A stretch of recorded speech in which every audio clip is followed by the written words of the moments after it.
আজকের ভিডিওটি শেষ করার আগে আপনাদের এমন একটি তথ্য দিব যা শুনলে আপনি শিউরে উঠবেন।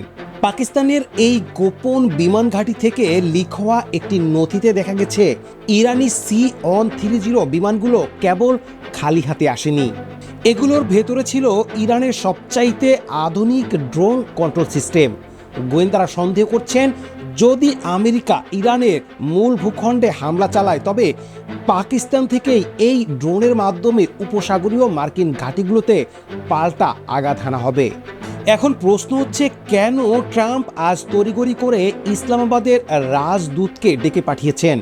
আপনি যদি বর্তমান মুসলিম বিশ্বের পিছিয়ে পড়ার কারণ জানতে চান এবং একমাত্র ত্রাতা ইরানের উত্থান জানতে আগ্রহী হন, তাহলে ভিডিওটি 1 সেকেন্ডও মিস করবেন না।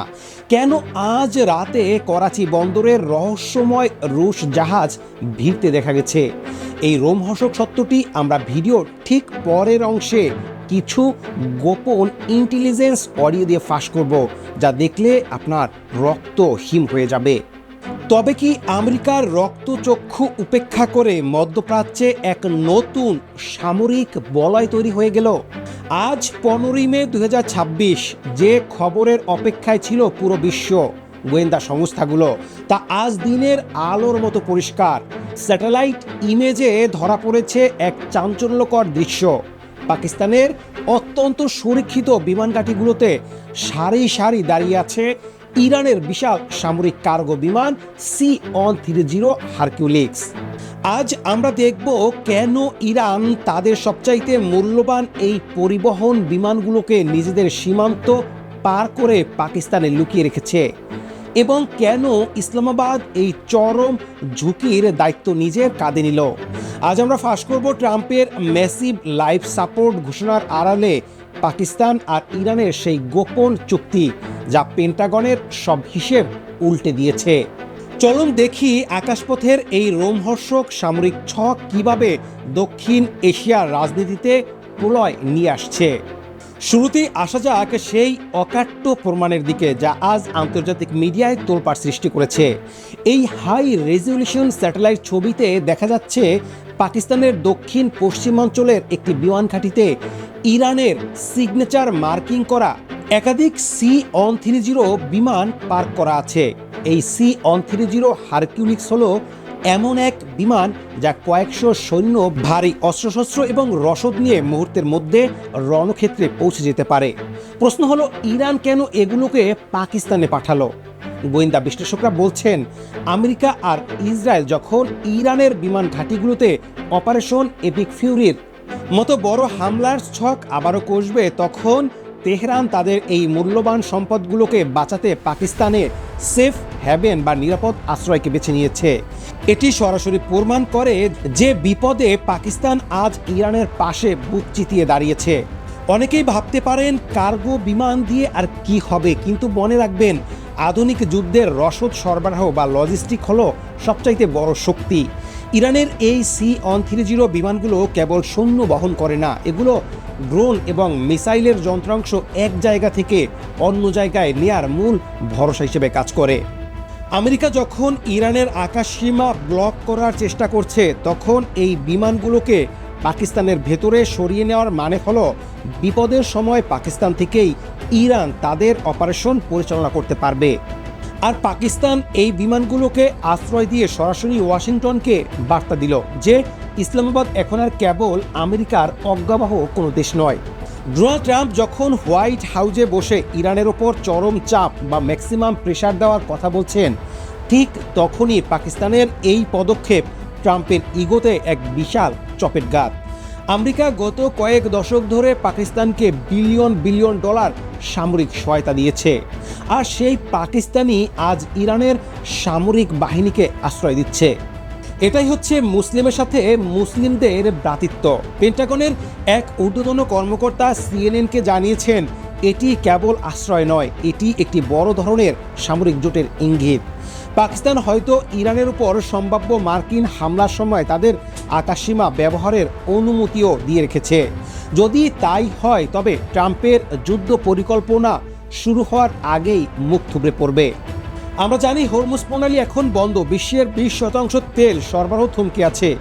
এই পরিস্থিতিতে ইরানের সাথে পাকিস্তানের এই ঘনিষ্ঠতা বিশ্ব তেলের বাজারে নতুন করে আতঙ্ক ছড়িয়ে দিয়েছে। যদি আমেরিকা পাকিস্তানকে চাপে ফেলার চেষ্টা করে, তবে পাকিস্তান হয়তো চীন ও ইরানের সাথে মিলে এক নতুন অর্থনৈতিক করিডোর সক্রিয় করবে। ওমানের পররাষ্ট্রমন্ত্রী আজ যে শিপিং রুট খেলার আর্তনাদ করেছিলেন, পাকিস্তানের এই নতুন অবস্থান সেই আলোচনায় এক বিশাল বাধা হয়ে দাঁড়ালো।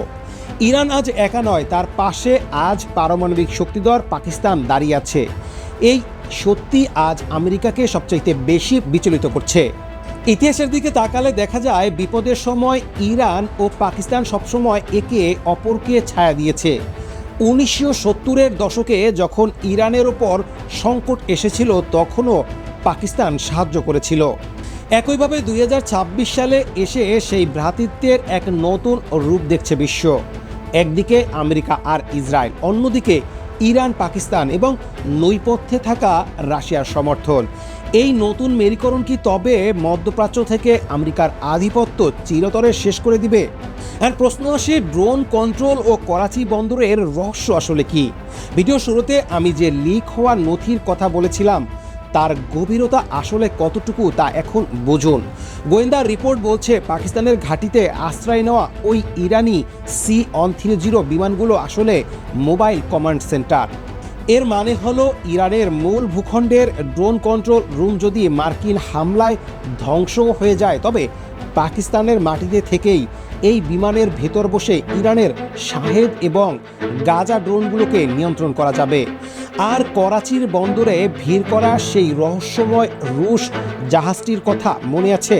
ইন্টেলিজেন্স অডিও লিক থেকে জানা যাচ্ছে ওই জাহাজটি আসলে উচ্চ প্রযুক্তির জ্যামিং সিস্টেম বহন করছে, যা পাকিস্তানের এই ঘাঁটিগুলোকে মার্কিন স্যাটেলাইট এবং নজরদারি ড্রোনের চোখ থেকে অদৃশ্য করে রাখবে। এই ত্রিভুজ জোট ইরান, পাকিস্তান এবং রাশিয়া যে ছকটি এঁকেছে, তা ট্রাম্পের জন্য এক বিশাল চেকমেট। আমেরিকা এখন সিদ্ধান্ত নিতে পারছে না যে তারা ইরানের পরমাণু স্থাপনায় হামলা করবে নাকি পাকিস্তানের এই গোপন ড্রোন সেন্টারগুলো ধ্বংস করতে গিয়ে নতুন এক ফ্রন্টে যুদ্ধ শুরু করবে। এই জটিল সামরিক সমীকরণ আজ মুসলিম বিশ্বের উত্থানের নতুন এক দিগন্তের উন্মোচন করেছে। পরিশেষে একটি কথাই বলবো, যুদ্ধের ময়দান এখন আর কেবল তেহরানে সীমাবদ্ধ নেই, তা ছড়িয়ে পড়ছে ইসলামাবাদের পাহাড় আর মরুভূমিতেও। পাকিস্তানের ঘাঁটিতে ইরানি বিমানের উপস্থিতি প্রমাণ করে দিলেও মুসলিম বিশ্ব আজ তার হারানো গৌরব ফিরে পেতে একতাবদ্ধ হচ্ছে। ট্রাম্পের নিষেধাজ্ঞা আর হুমকির দেয়াল কি তবে ভেঙে পড়বে এই নতুন জোটের কাছে, নাকি দক্ষিণ এশিয়া দেখবে আরও বড় কোনো সংঘাত? আজ 15 মে সকালে যখন আপনারা এই ভিডিওটি দেখছেন, তখন মনে রাখবেন, মানচিত্রের সীমানা হয়তো আলাদা হতে পারে, কিন্তু লক্ষ্য আজ সবার এক। আমরা বাংলাদেশ থেকে তীক্ষ্ণ নজর রাখছি মধ্যপ্রাচ্যের প্রতিটি সেকেন্ডের খবরের উপর। আমাদের চ্যানেলের সকল সদস্যকে আবারও ধন্যবাদ জানাচ্ছি আমাদের পাশে থাকার জন্য। মানবতার জয় হোক, শশী দুতের জয় হোক। দেখা হবে পরবর্তী ভিডিওতে। ধন্যবাদ।